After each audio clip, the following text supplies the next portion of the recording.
दोन्ही शहराचे प्रारंभिक इथं आटपले आदरणीय सुरतजी नवघरे मान्यवर शाहीर साहेब यांनी दुय्यमीला चालना दिली। सर्वप्रथम त्यांना कबड्डीच्या राऊंड मध्ये सुंदर प्रश्नाची मांडणी केली होती। त्याला क्रांतीसूर्य साहित्य रत्न लोकशाहीर अण्णाभाऊ साठे म्हटलं जातं।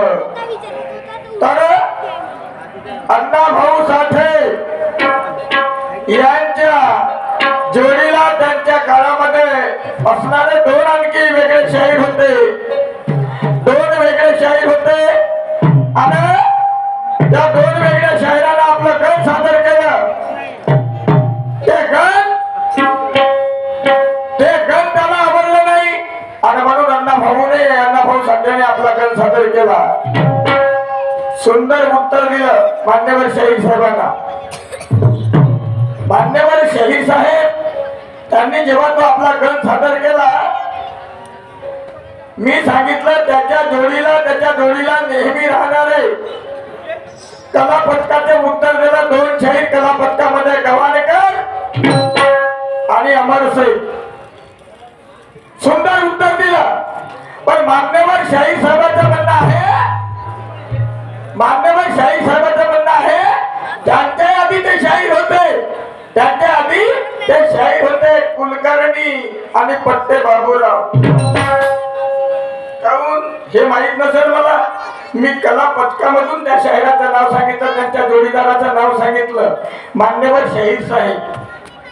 मान्यवर शाहीर साहेब म्हणतात 70% उत्तर बरोबर आहे, 70% उत्तर बरोबर आहे, पण 30% बरोबर नाही।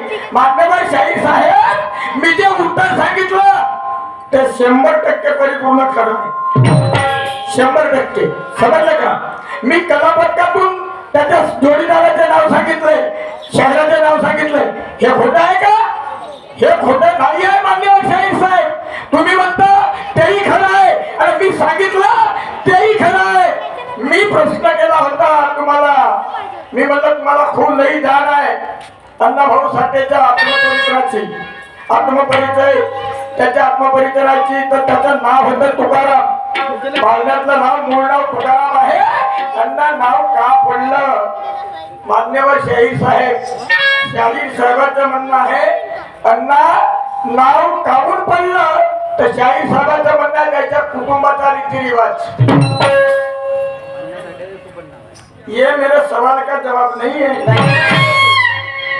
कुटुंबाचा रीतिरिवाज, अहो साहेब परिस्थिती हालाकीची होती त्याच्या वडिलाची। हा आणि त्याला ते वाटेगाव सोडावं लागलं, समजलं का? वाटेगाव सोडावं लागलं। सांगलीहून निघाले, साताऱ्यामध्ये जाऊन पोहोचले। साताऱ्याहून जेव्हा पुण्याच्या दिशेला निघाले, मुंबईमध्ये संपूर्ण कुटुंब घेऊन निघाला होता त्याचा वडील मान्यवर शाहीर साहेब। तर साताऱ्याहून पुण्याच्या दिशेने निघाले। शिवापूरच्या अरण्यामध्ये जे आंबराई होती अगोदर आंबे राखणारे, तो रक्षणदार होता, रखवाली राहत होता आंब्याजवळ। हा तर त्या ठिकाणची घटना आहे। त्या ठिकाणी त्याचं नाव पडलं मान्यवर शाहीर साहेब। चांगला अभ्यास करा, अभ्यास चांगला करा, चांगलं वाचन करा आणि मग मला सांगा। नाही तर मला तुमचं खोटं आहे तर मी पुस्तकही दाखवणार नाही। तुमच्याजवळ पुस्तक आहे, मी मागे पाहिलं मान्यवर शाहीर साहेब, पण तुम्हाला त्याचं निकष लागलं नाही, त्याचा वाचनच झाला नाही। कदाचित त्या पुस्तकामध्ये नसेल, दुसरी पुस्तक वाचा आत्मपरिचय अण्णाभाऊ साठेचं। समजलं? प्रश्न विचारला होता राष्ट्रसंत तुकडोजी महाराजांना कोणतं भजन सादर केला, कोणत्या ठिकाणी भजन सादर केला की 1300 एकर जमीन दान करण्यात आली। 11,000 जमीन दान करण्यात आली म्हणते, मी म्हणतो 1300 एकर। डोकं जाग्यावर आहे का तुमचं? मी 1300 एकर म्हणतो तर मी तर काही वाचलं असेल ना, मी वाचलं असेल ना। तुम्ही 11 लाख 11,000 एकर म्हणता आणि ते डॉक्टर राजेंद्र प्रसादाच्या बहिणीला त्याचं भजन आवडलं तर कोणतं भजन कोणतं? फक्त आटे खोल। हो ते बिस्तरावर होती म्हणते बिमार, प्रसन्न झाली। मान्यवर शाहीर साहेब त्यानं ती जमीन पत्कारलं, त्यानं ती जमीन पत्कारलं आणि दुसरा भजन करून तयार केला. कारण ते कवी होते, कीर्तन करत नव्हते, फक्त भजनाचा कार्यक्रम करत राष्ट्रसंत तुकडोजी महाराज.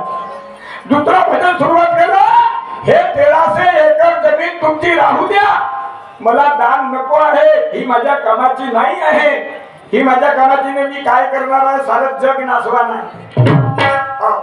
हे काय करू, हे जमीन, या जमिनीला पाहून इथे राहू मी तुमच्या देशामध्ये. तो विदेशामध्ये भजन सादर करण्यात आला होता मान्यवर शाहीर साहेब, आणि म्हणून तेव्हा त्यानं तो दुसरा भजन तयार केला त्वरित कवित्व करून, मुझे प्यारा भारत मेरा, माझा भारत चांगला आहे म्हणजे. हो, का करू तुमच्या इकडे राहून, या जमिनीला चालू चांगलं. आणि त्या गावाच्या त्या ठिकाणी त्याचं भजन झालं मान्यवर शाहीर साहेब, ते झालं जपानमध्ये. लिहून घ्या, ते झालं जपानमध्ये.